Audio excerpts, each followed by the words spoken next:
Welcome to Box Wine Therapy, where the wine is cheap and the therapy's priceless. We're two best friends, a couple of moms, and professional oversharers here to spill the wine and real life.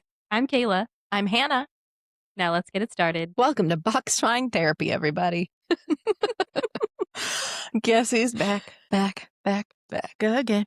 Looking Hannah's slim. back. Gonna wear a belly band the rest of my life.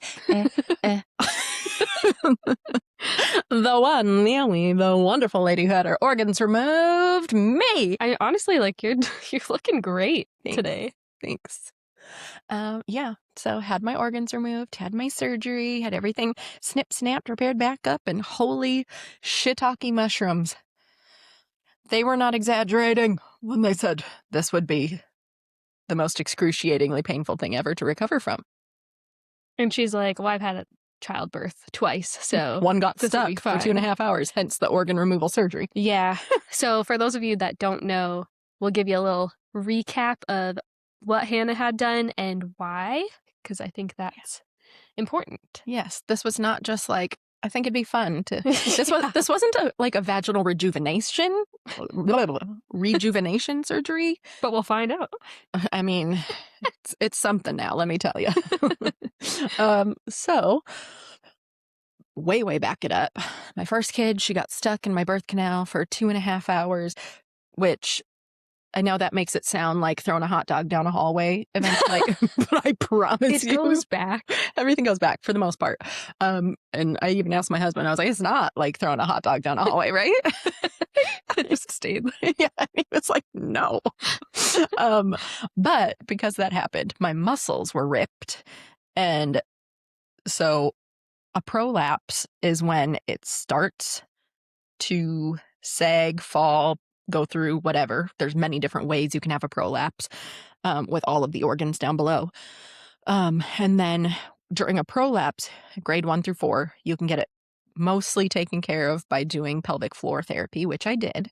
Took care of a lot of things right after birth, but then got pregnant 8 months later with the next one. And her birth was much smoother. But all that being said, after the fact, all my stuff turned into a complete rectocele. So that means my back wall of my vajayjay, you got your front wall, you got your back wall.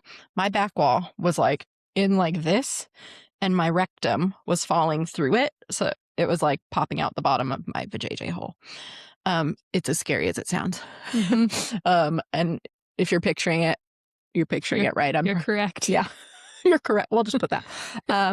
And so in the beginning, and not that. So I think, because sometimes when we paint that picture, people can probably think like straight up poop is coming out of the vajayjay. No, it is the rectum canal itself. The wall is not holding it up to where a normal person's would be held up by muscles there. My wall had no muscles left, so it was just like the walls were falling out, if that makes sense. Like my fingers don't bend like that. Sure. Yeah. A golf ball, basically. Yeah. Picture like a golf ball of an organ hanging down. Like that. And in the beginning, when it was like stage 1 or 2, you just did that. Yeah, but the other way. I thought maybe it was like the opening, Yeah. Down here, because, like, you can see it. Yeah. So, yeah. So when it first happened, it was more of like after the first birth? No, after the second birth, like when it was really starting to be noticeable, where I was like, something ain't right here. Why does it look like a gumball is like perched right at the hole there sometimes? But it was only sometimes, and it was like pretty much like if I had a big poop or something, or I couldn't get all my poop out, it would like weigh it down. And then pretty soon it was just all the time. And that's when I showed Kayla and a few of our friends. I was like, you guys want to see a picture of something?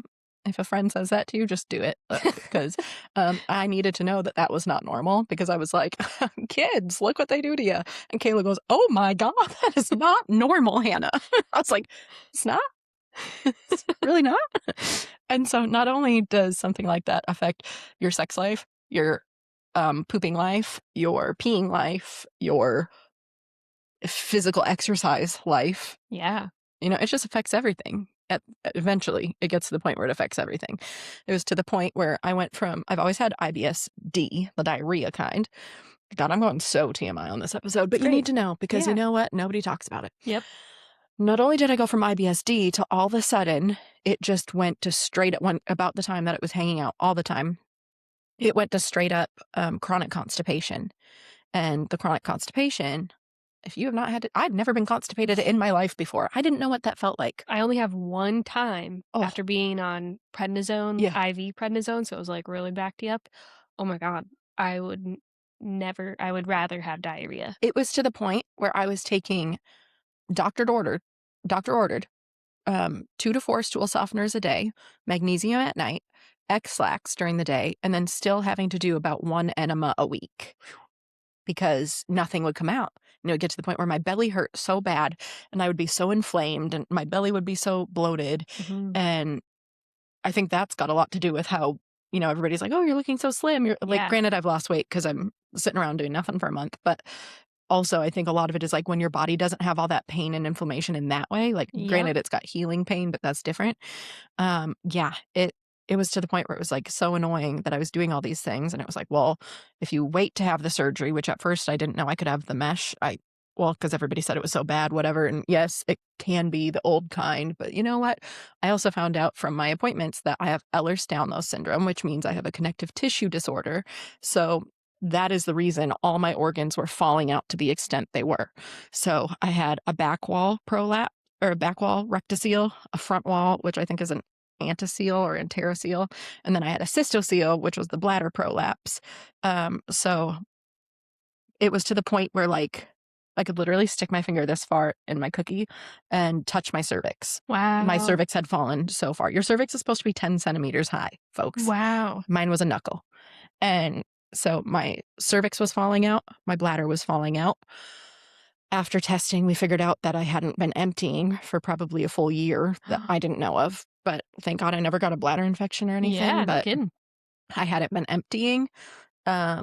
I had incontinence issues, which I didn't even think was that bad. I noticed it when we had a dance class and I was shaking too hard, jumping. That's all of a sudden I was like, I keep tinkling. Yeah. And then I had to go through a incontinency test thing with them. That was a good story. You guys. I mean, honestly, I feel like everything that you've gone through in the last month, why am I just fast forwarding? This is a good story, and wait till you hear what you have to do. Let's get through this, and then we'll get to that. We'll remind me, because, so then you have to do this. Well, I'll tell it now, I guess. Yeah. So you have to do this test, and it's a urodynamics test. So they're trying to see, is it your urethra? Is it your bladder? Is it both? What is it? So I walk into this room, I'm not knowing what to expect at all. And I was like, oh, Rusty was with me because my next appointment was my consultation for the surgery. And she goes, no, you're going to want to leave your husband out here for this one. And I was like, I don't care. And she's like, no, only the female. I said, okay. I walk in. It is like a chair from picture 1920s gynecology, metal, like just calf rests, no stirrups. And I'm like, there's a hole. It's like a half moon, and there's a bucket with a funnel, like a racing funnel underneath it. And she goes, you have to go in with a full bladder. She goes, okay, I need you to go in here and empty, and then let me know when you're done. And I said, empty into that? Like just sit? And for most people, you'd be like, yeah, just sit and pee over the funnel. And I said, ma'am, I'm sorry, but I have a lot of like prolapses and stuff. I said, sometimes if I don't keep my legs together, like I'll spray. Like I don't know where it's going to go, what direction, depending on where my prolapses are. Like I have to keep legs together, aim down. I said, I don't think I can do that on that chair. She goes, oh, that's fine. That's what this room is for. See all the pads on the floor and everything? Like puppy pads. And I was like, okay. And so I sit down, empty, and it's measuring how, like at what pressure, like pounds per whatever you're urinating at. So how fast you're urinating and how much you urinate. So it has something to go off of as to like how much your bladder can hold. And do that. She comes in. She caths every hole I have. Let me tell you. She cathed every hole? Well, not all three? No, so she cathed the main hole, the pee-pee hole, and then sticks a large clump of big-headed Q-tips into my big hole. That's to hold your prolapse down. Oh. And then there's another thing they have to stick in your butthole that measures something. Some kind of like your muscle? Yeah, your pressure, your muscle, something like that. And I was like, I just looked at her and then the nurse is this close in front of you. And she's like, okay, now I need you to push really hard. And I was like, you're right. And she's holding the cath. I'm like, ma'am, you are 6 feet from my face, or 6 inches from my face, asking me to push as hard as I can. I'm going to pee on your hand. It feels very uncomfortable having something in every single hole in somebody 6 inches from your face. And she's like, honey, this is my job. This is what she's playing music in the background, but it's like Adele love songs. And I'm like, oh my God. and so then she's like, push, push, push. And so you have to try to pee. And she's like, I need you to just push as hard as you can. I said, okay. So I'm like pushing. And all of a sudden, a tooth slips up. And I was like, ah. And she goes, no, don't clench, don't clench. Like, we need that. See? And she's like showing me on the computer. She's like, where that happened was because all of a sudden I felt a trickle and that happened. Oh. And I was like, ah. And she's like, that's what we want to see. We need you to fail this like with straight A's, because failing means insurance will cover your surgery. And I was like, okay, let's try this again. So she's like, I need you to push like you're having a baby. And then whatever happens, let it back. I was like, and it happened again. And I tooted and tinkled all at the same time. And I was like, I'm tinkling on your hand and I'm tooting in your face and I don't like this. And she's like, this is my job. And I was like, this is so uncomfortable. I was like, talk about a humbling experience. Like, I called Kayla after. I was like, you want to know what's humbling? Farting in a female's face and tinkling on her hand all at the same time. A lady you don't know. Oh, I love how she's like, this is my job. It's my job. I was like, how did you get that job? Shitty. Were you low man on the top? Sure. I was like, man, hopefully she makes a ton of money. I hope so, because poor girl. And she's just like clicking away on stuff. And I'm like, oh God. And she goes, yes, look at this. You're failing perfectly. And so then we get into the consultation and my doctor's like, oh yeah, you failed with flying colors. I said, she's like, so you have a lot of incontinence issues. I said, well, that's good. At least we know. So that was crazy embarrassing, but it had to happen and might as well share it with all of you. So you know. Who knew that was something that would go on? Yeah, and how annoying. So I had to pay $800 for that test out of pocket, day of, just to fail for insurance to cover my surgery. Wow. I mean, benefit definitely outweighs, but still. So that's a lot. So anyway, going into what all I had done, I had front wall, back wall that both had to be reconstructed with mesh and sewn together. So that right there feels like Frankenstein. It's like stitches all the way down, front and back. And then I had a full hysterectomy laparoscopically, but leaving the ovaries. There's benefits to leaving the ovaries. And where they call it the cuff, where they cut out your cervix and stitch it together. Because of my Ehlers-Danlos and because I have no muscular structure left, I had to then have that and my bladder sling, because I had to have a bladder sling and a urethra mesh. All of those attached to the back of my lower back, like my tailbone, with little screws and wires to attach everything. And then I also was like, hey, I have this other problem where, like, if I poop, whether it's like hard poop or soft poop, where my butthole falls out for a little bit. And she was like, yeah, I want to have you see a colorectal surgeon for that and make sure, which is also why I had to do the colonoscopy, because I've had blood in my stool before in the last few months. And with all the changes from diarrhea to constipation, my brain, when this all started, I thought, oh, I'm going in to get checked for colon cancer. Like, that's what this is going to be checked for. And then it turned into, no, you just have all these other problems.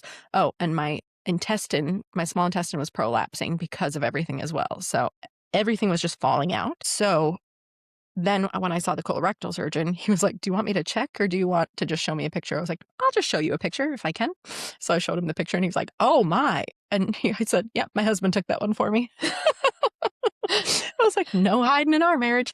And he's like, yeah, okay. And he goes, just so you know, if that ever happens and doesn't go back in, because eventually it would go back in. He goes, if it doesn't go back in, you need to go to the ER immediately, because that can turn into necrosis and your body can like cut off the blood vessels to it. And that could be very, very bad for you and be a very risky emergency surgery. I said, oh, good to know. So then we also had to add colorectal surgery to my docket.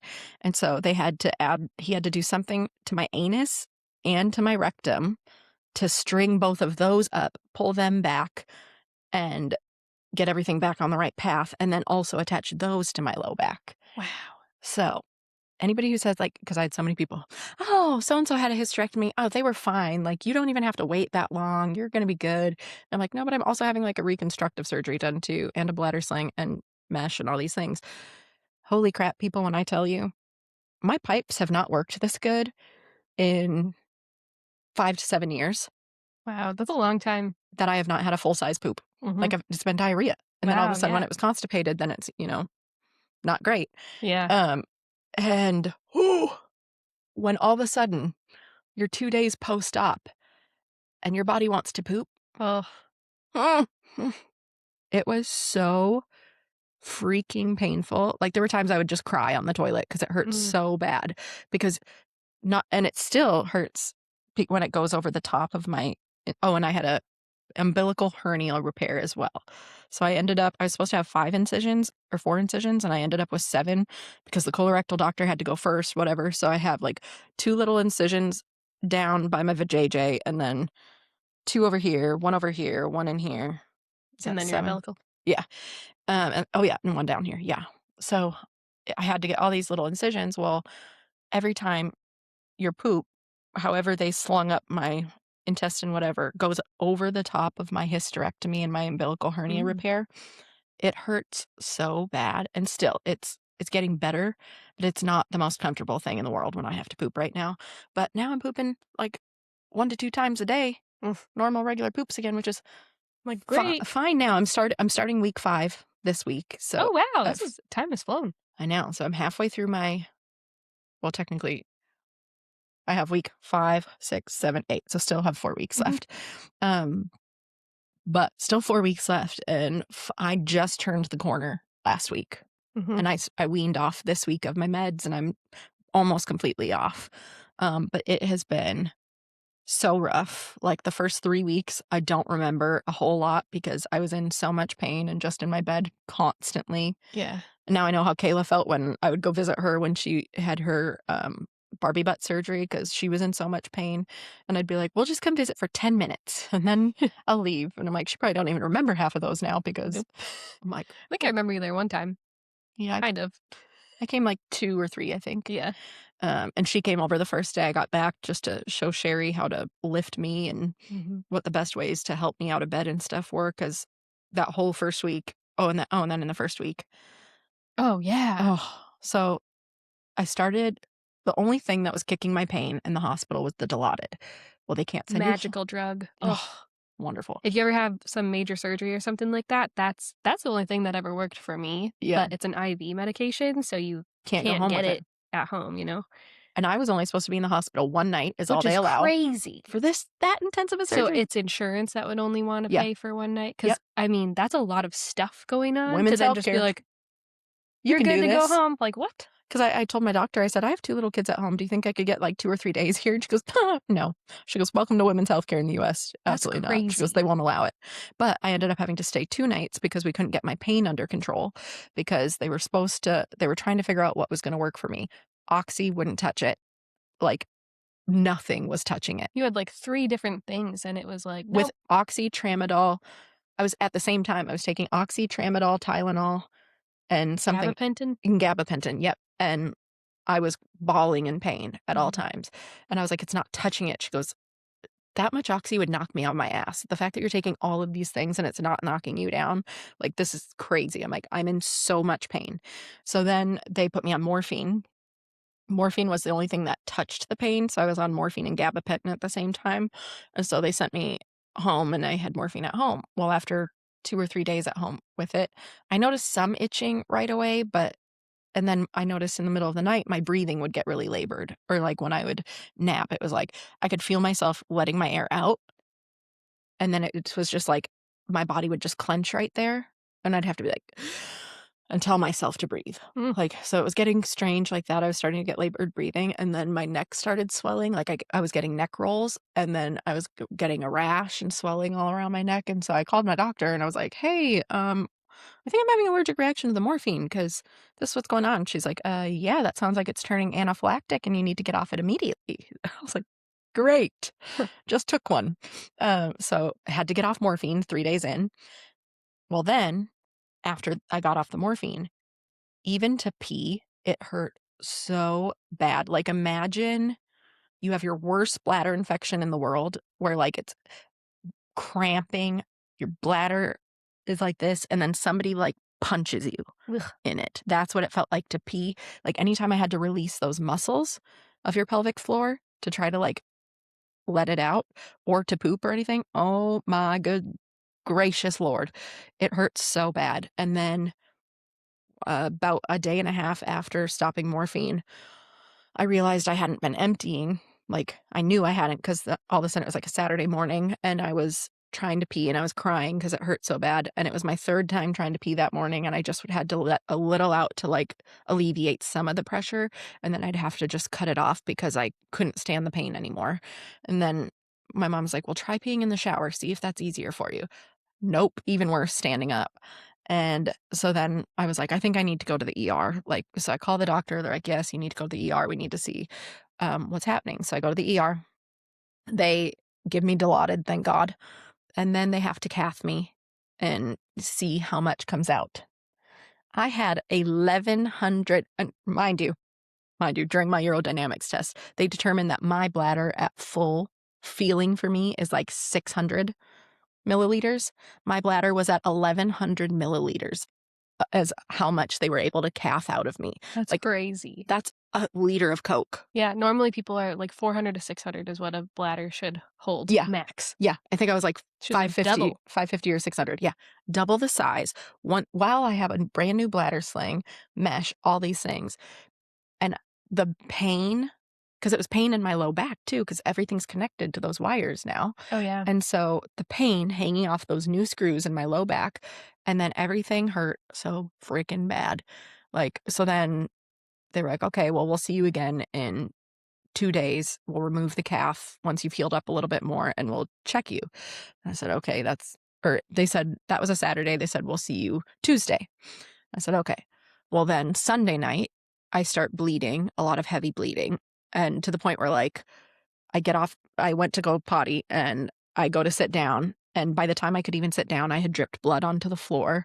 And then I pee, I get up. And when I stood up, I looked down and I had blood that had run down my leg, like down my calf and everything. So then I had to call Rusty in and he had to come clean me up. And then I was like, I don't think I'm supposed to bleed like this. So something happened. So, and it was Super Bowl Sunday. So then we um, had to call my doctor. 10:30 at night, and she's like, yeah, I need to see you tomorrow. So then I text Kayla 10:30 at night because Sherry had just gone home that day. I text Kayla and I was like, I need you, if you can, to please come pick me up in the morning and take me. Um, what was it? It was mid-morning something. Oh, so Shelly was here, my mother-in-law, but she will not drive in Houston. But worst case, I was like, worst case, I will force her to. But I was like, Kayla will do it. Kayla will come. Well, Kayla slept with her phone on silent and didn't check it. And then finally I get a hold of her as I'm like crying because Rusty's like, do you need me to come get you? What do we need to do? Or no, he hadn't left yet for work. Yeah, That's it was what like it was. 6:45, I think. In Yeah, the I was like, morning. wait a minute. He wouldn't have left. Mhm. Yeah, it was 6:45 in the morning and we were going to have to leave by like 8. And all I saw was like 4 text messages and 3 missed calls from Hannah. And I was like, oh my God, I didn't even read the text messages. I just called right away because I was like, something's going on. Yeah, I was like, did you see my text? She's like, no. I was like, can you bring me to the doctor? She's like, yes. And Kayla has gotten these calls from me before, like, especially when I first had Lemmy and my anxiety was so bad. Like, if Oh, something yeah. was wrong with Lemmy and I was home alone with her, I would like freak out crying and I'd be like, Kayla, please come drive us. So she's gotten these before for me. But this time I was like, I need help. I need you to drive me. So Rusty was like, okay, I'll meet you there. Kayla, drive there and we'll go and do it that way. I was in so much pain that I Yeah. was just like, We had to wheelchair her up to the appointment. and then the wheelchair couldn't fit through the door. Yeah. So then So you did have to walk. I did have to walk. Yeah. And then they get me up on the table and I got Kayla in there and they're like, I mean, thank God we were both in there because you were about to pass out a couple times. from the pain. I was in so much pain. I was like, I'd be like, I'm about to black out. I'm Yeah. going to pass out. And then she's like, I'm going to have to cath you so I can, or uncath you. But we need you to void, which Yeah. means pee. And I was like, oh my God. So she takes the cath out. She makes me void. And then and I had told them, I said, "You guys, they're going to keep me. There is no way they don't keep me in the hospital. Like, I'm bleeding a ton. I'm in so much pain." Out of your vagina, you were bleeding? Yeah. Because And that's what they were nervous about, is if you were bleeding out of your urethra at first, or you know what I mean? well, If there was no blood in the they were worried that it bag. was post-op bleeding coming Oh. from my cuff inside, bleeding down my Oh. vagina. And so they knew. And that's what I told her, and she told me, she's like, "I need you to put a tampon in." And that's what it was too, and I was like, Yeah. "You do? You need me to?" But that was enough to, like, clot the bleeding enough that they weren't worried about it, but I thought, "They're keeping me." Like, I just was like, in my head, I packed a bag, thank God they're gonna keep me. Yeah. I need the Dilaudid, I need something. Something is wrong, seriously wrong. Yeah. And I get there, and they do all this stuff, and then she's like, "Alright, well, we're gonna show your husband and your friend here how to cath you, and then we'll send you home." And I was like, "No, you something is wrong with me. I am in so much pain." And she's like, "No, unfortunately, this is just that excruciatingly painful part we talked about with surgery." And you would have thought somebody told me I just lost a child. Mhm. Like, I just crumbled and screamed, Nailed. bawling. I was like, Yeah. "This is the worst thing you could have told me." Oh, dude, that was rough. And they didn't have any sort of pain meds in the office either, because we were like, "Can you give her something? Like, anything?" And they're like, we don't have anything here." And Yeah, I'm because like, it's not in "It's the a" hospital, it's it's a like, "You're healthcare. in a hospital building, can you order something from some other place?" Right. It's like, Kayla's like, "I will go find it." And so then they had to teach Rusty how to cath me, and Kayla right there too, and in case I couldn't empty once I got home. They like then a straight cath instead of, like, the full-on Yeah, catheter. and then they switched my meds up because I said, "Well, you need to give me something else for meds then," Mhm. because I said, "What I have isn't cutting it." And at that point, I had gone back to the Oxy and the, gabapentin, and I was like, "This isn't cutting it. You Yeah. need to give me something else then if you're gonna send me home." And so then what did they send me with? Tylenol. Oh, yeah, Something. Tylenol with The codeine. codeine one? That helped, that helped more than the Oxy did. So then I was on that for a while. But honestly, I only had one time ever where I felt high off of any of my meds in the Mhm. whole time. That tells you how much pain I was in. Yeah. And so, but I don't know. I just feel like they don't affect me to that point. Well, that's because I mean, your body needed it, Yeah, that's true. and that's how I always knew when I had to start weaning down, was when I felt, like, too high, too head in the clouds, you Yeah. know? But I felt that a couple times, so then it was like, "Okay, I know I'm ready to Yeah. wean down," but yeah, you needed that. Yeah. So that was crazy. Oh, and then I tried to start weaning too soon, Mhm. and that was bad news bears. And it took me 3 days to catch up on that pain. Well, if you hear a kid crying in the background, that's mine. She's avoiding nap time at all costs. So yeah, so it was extraordinarily painful. It was extraordinarily rough to heal from, and I never want to do that again. But apparently, I'll probably have to in like 20 years. Is what they said. Oof. Hopefully, it won't be as bad, because Oh, that's you one won't thing have to she do as said. much. Well, and with the hysterectomy and everything, I told her, I was like, "This is the worst pain I've ever felt in my life." And she was like, "Yeah." She goes, Unfortunately for you, you got the age against you." And I said, "What does that mean?" And she goes, "Well, most older women, it doesn't affect them as much because their nerves aren't as good anymore. Like, as you get older, everything kind of starts deteriorating." So she's like, "Older women, it's not as bad for because they don't have as many nerves." And I was like, "Good. Thank you for that." Great. That's why if anybody who is older has told you, like, "Oh, hysterectomy is not that bad," it's because you just didn't feel it as much. Well, also, keep in mind, And also, they didn't have did you get stitched up and down the front and the back all the way? I'm talking all the right. way, top of your hole to bottom of your hole. Like, huh, Wow. yeah. Yeah. And then attach everything to, because I know another girl who had a similar surgery, but they didn't have to connect her stuff with the wires. Mm. And she said by week 3, she was feeling marvelous. Mm. So it must be nice. Yeah. Oh, and then I got a UTI last week. Yeah. And I don't know how many days I had that and how long that affected my pain because my low back, my front, everything was just aching so bad. And I thought it was just, I was just not healing well. And then I had that. So had a UTI. Kayla texts me, she goes, "Does it ever end for you?" And I was Right? like, I don't know. I guess not. It's been rough. So that's life. But here I am hitting Yeah. 5 weeks post-op tomorrow. Tuesday. No, tomorrow. And Finally, coming alive. Second time I've worn makeup. I feel very pretty right now. Yeah, you look very pretty. And I'm going She to wear a got belly band forever now because Yeah. I feel very skinny as well. She got a really cool pillow contraption for healing. It was like a wedge pillow with it was a whole setup that you had. You Yeah. got some great things for your recovery. Oh, child. Okay. Yeah, let me see. We've been joined by a munchkin. It is what it is. That's just our day today. Yep. So it's crazy. And I'm on my second week now of working from home this week. And then I'll go back to work next week once the doctors said I should be able to handle a drive. I'm not sure about Houston traffic for that long, but Yeah, no kidding. so that worries me a bit. But we'll see. We'll And just there's see what really no way happens. to find out until you do it, I guess. Mm-hmm. Worst case, if I'm napping at my desk and you see me, no, you didn't. You didn't go through what I went through, Yeah. okay? At least you made it through. Holy cow. The worst part. Yeah. I mean, I still have pain throughout the day here and there, like typically by their nap time, especially on a weekend, doing too much. And there's just no way not to do too much when you're a mom and you're home. yeah. Like Rusty's doing a ton, but still it takes effort no matter what because Yeah. kids still want you. And I've been cleared to lift 20 pounds, but I was told not to go wild. So trying not to, but it's hard because Brooklyn's 24 and I do lift her.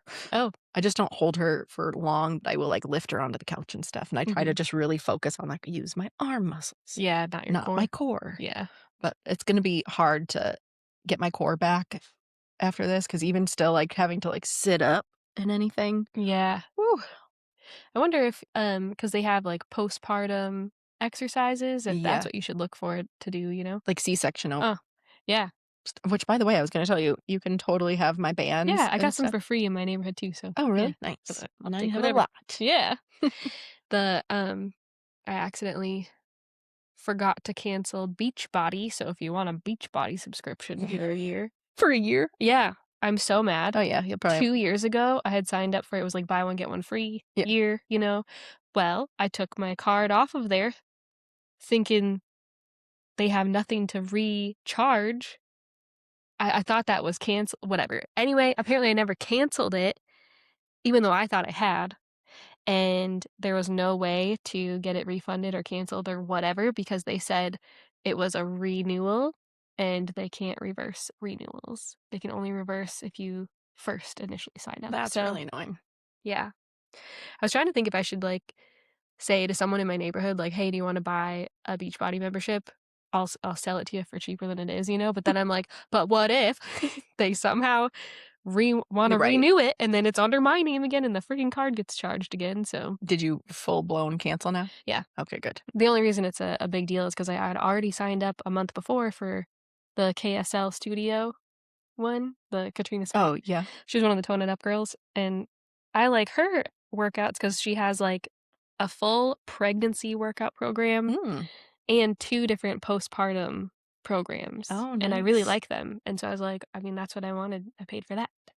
Oh, darn. Yeah. So anyway, That sucks. yeah. Well, so that's my life update for you. Yeah. Thanks for being a part of this. Yeah, what a wild ride. And if you've been following along, thanks for following along. Thanks for seeing me through the hard times. And, you know, what's really cool too is because you said that, you know, you've had a person or 2 reach out to you saying like, "Oh my gosh, I've dealt with something like this. No one ever talks about it." So, yeah, I've had a few people, even one who's a nurse was like, oh, good. I did not know about bladder prolapse issues and I'm a nurse. Like Yeah. I did not understand that how this could happen from birth and everything. And, you know, people are always like, why didn't my mom tell me about this? I'm like, how many of your moms out there are like, oh, well, I can't do that because I'll tinkle or I'll do this because Yeah. I tinkle. Just so you know, you're never too old for pelvic floor therapy, folks. So it's not normal to tinkle at all That's when you not normal. sneeze or whatever, is No. all those things. People say, oh, that's And normal. because Everybody, that's what everyone says is like, "Oh, that's just normal." that's Yeah, normal after you you know? have a kid. Okay. Or you could do pelvic floor therapy and fix it Mhm. and not Yeah. pee when you sneeze or when you do anything. So, yeah. But they were worried that my colorectal surgeon had said, we're going to fix the structure of everything, but it might not like physiologically help you. So he's like, you might need to do some pelvic floor therapy after we do this to help you get everything through. But let me tell you, I do not need any help. It's working like a charm. It fixed. I can pee like a charm, I empty like a charm, and I poop like a charm. So it is just crazy how, like, I feel like I had to have probably had 20 pounds of shit stuck in me Probably. until I did my colonoscopy prep twice. Yeah. Because I'm like, that also had to be half of why I was so bloated all the time and so much inflammation is all the waste I had stuck in me Yeah. from it not going. Because they said, yeah, it just hits this pouch and it just stays there. Oof. So, yeah, not fun. But I highly suggest you see somebody. And if you don't like the first thing you're told, get a second opinion. Because for me, I went to see a gynecologist and she said, "Oh, I was never expecting it to be this bad. Like, I've not seen a 34-year-old with your grade of a rectocele. Like, I was a grade 3, 4, which is as high as it can go." She's like, "I was not expecting that." And luckily, thank God, she goes, "I can't fix this for you because if I try, I would only use native tissue and native tissue would reprolapse or re-rip within 6 weeks, 6 months, 6 years, we don't know." Hmm. And so that was the scary thing at first, and then she's like, "I'm gonna send you to a Urogyne, and if I were 34 and anywhere near the Houston area, this is who I'd go see." And she sent me to her, and thank God she did because I'm like, her and my colorectal surgeon know what the hell they're doing. Mm-hmm. Like, first try. And then I got scared because when I had my colonoscopy, they had said, or I was, you're in the triage rooms, which you can hear everybody around you because it's just the curtain walls. Um, I was in there and there was a girl next to me who was getting her bladder sling readjusted because I heard her surgeon talking. He said, there's just no way to know exactly what's perfect for everybody. Mm. So we put it where we think it'll be the most beneficial and hope for the best. And sometimes we have to redo it. I was like, oh dear God, that's going to be my luck. Ugh. So I just, with everything going on, I was Yeah. like, great, check. It's going to be me. Thank God it wasn't. They Mhm. got it. Oh, I'm like, thank God I went to the best of the best because they nailed it first try. Yeah. I'm pooping, I'm peeing, I'm happy. So worth it. It'll be worth it in the long run. Yeah. But I got 4 more weeks and then I'll be healed. Yeah. And I will have no restrictions. Yeah. So that's really exciting. All right. Well, Good place to end it. that is. Mhm. Okay. And if you ever have any more questions for Hannah too, like feel free to reach out. She's Yeah. obviously an open book. Obviously. DM me. But that's what we like, being able to share Yeah. this experience with you all. Because like I said, being somebody who's 34 and having this, like many people have said, I've never heard of anybody your age having it. Well, Mm-mm. neither had I. And when I Yeah. tried looking this stuff up to see like what I was looking into or what was going to happen, it was like 50-year-olds and up who had made YouTube videos and stuff. And I'm thinking, okay, well, and most of them had never had all of the things that I had. Mhm. I only found one lady who had exactly what I had. Hmm. And so I was like, okay, well, guess I'll do my job and share in the good word for you. Mhm. Yep. So, okay. Good. Well, from our chaos to yours. Remember, you're doing better than you think you are, and you're probably funnier too. Bye bye. Bye.